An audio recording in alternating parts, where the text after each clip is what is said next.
Indirect, तो सबसे पहले आरवी को बदलेंगे। अब आरवी को कैसे बदलते हैं वो सारे नियम अपन ने पढ़ लिए हैं, तो इसको अपन आरएस का वाक्य सिंपल होने पे टोल्ड में बदलते हैं। मी और कोमाज को हटा के आरएस का वाक्य सिंपल में होने पे दैट कंजक्शन का प्रयोग करते हैं। तो दैट, अब ये थर्ड पर्सन है, इसको बदलेंगे नहीं तो ही का ही रह जाएगा। अब बात करते हैं इसकी, ये है आपके पास subject plus verb to first form plus SS, ये रहा अपने पास प्रेजेंट इंडेफिनिट का। इसको आपको किस में चेंज कर देना है, वर्ब के सेकंड फॉर्म में, अगर आरवी पास्ट में है तो इसको अपन चेंज कर देते हैं हेल्प्ड में। और द पुअर है वो नाउन है तो इसको चेंज नहीं करते हैं, यानी थर्ड पर्सन को नो चेंज रखते हैं। अब बात करते हैं इसमें, क्या आर इसको हमेशा टोल्ड में बदला जाएगा, क्या हमेशा इसको टोल्ड में बदला जाएगा आरएस का वाक्य सिंपल होने पे? नहीं, ये अलग ही मैटर है। इसमें अपन ने जो एग्जामिनर होता है वो किसी भी तरीके से आपको दे सकता है, आपके ऑप्शंस पे डिपेंड करता है। जैसे मैं एक ऑप्शन से समझा देता हूँ, इसका ऑप्शन देता हूं मैं ए, आपको बताना कौन सा सही है। जैसे he told to me that ही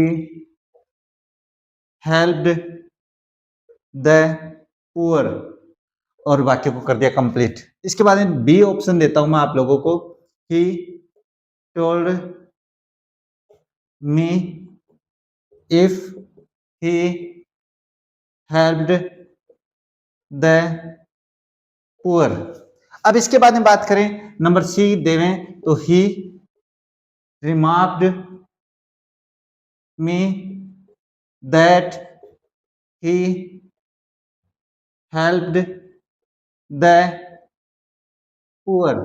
अब इसके बाद में बात करते हैं नंबर डी की, ही asked me that he helps the poor.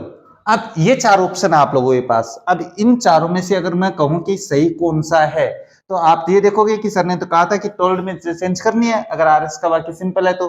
अब आरएस का वाक्य सिंपल है, यहाँ पे मैंने टोल्ड में चेंज कर रखा है, लेकिन टोल्ड के बाद में कभी भी टू प्रीपोजिशन का प्रयोग नहीं किया जाता है, ये बात आपको ध्यान में रखनी है, तो ये गलत हो गया।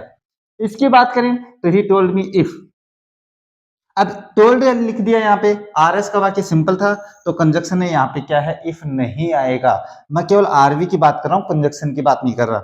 अब यहाँ पे देखो, he remarked me that he helped the poor, एक बार इसको छोड़ते हैं, he asked me that he helps the poor. अब यहाँ पे इसने टेंस परिवर्तन नहीं किया तो ये भी गलत हो गया।